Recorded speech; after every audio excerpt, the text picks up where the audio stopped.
Each year, plenty of brand indexes are published. Most focus on brand value, but Profits focuses on brand relevance.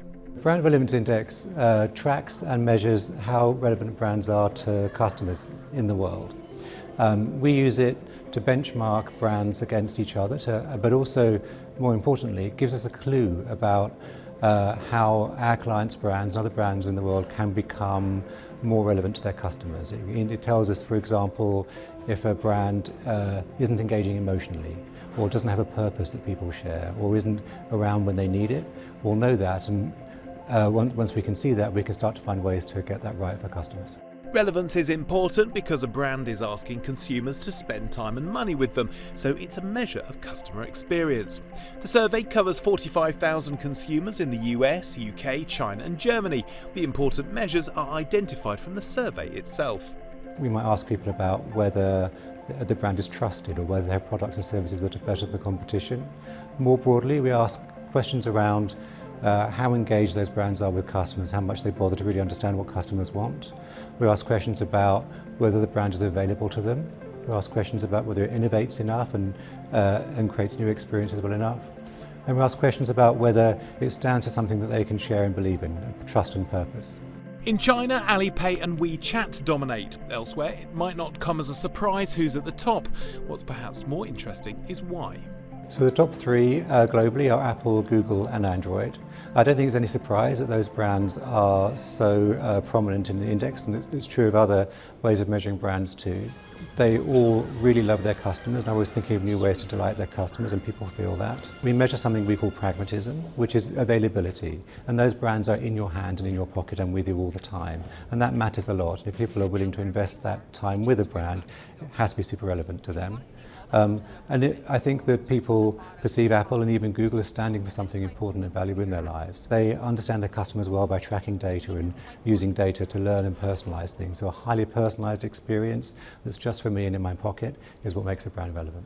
It's not all good news though. Financial services companies barely make it into the index at all. PayPal and Visa do well, but regular financial services is completely absent.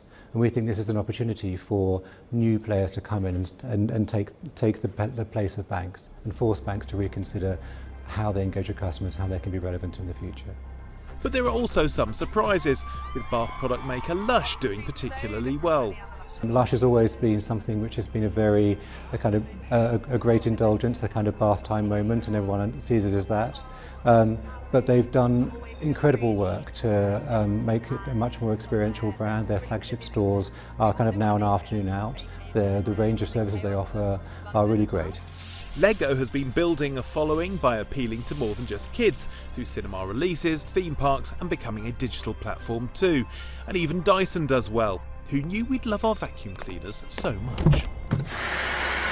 It might not be a natural assumption that a hairdryer brand or a vacuum cleaner brand would be so part of people's lives.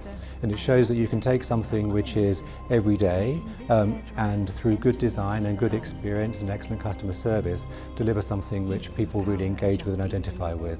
Another good example of that, not in the UK index, is Nest, where a household thing like a thermostat becomes something which people are proud to have in their house and talk about and care about.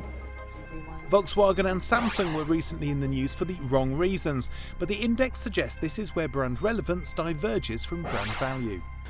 For years we've been saying that brand strength and brand relevance can help to deliver brand resilience. And this year we can begin to understand a bit more about how and why that's working. Samsung has a product life cycle, which means that the problems they had with one particular generation of a product is quickly superseded by the others. And Volkswagen doesn't have that, but people are driving their cars every day and people base their commentary on their brands, on their experience. And the experience of the brand in the hand, the experience of the day-to-day use of those brands is more immediate and more relevant to them than perhaps what they read on the news.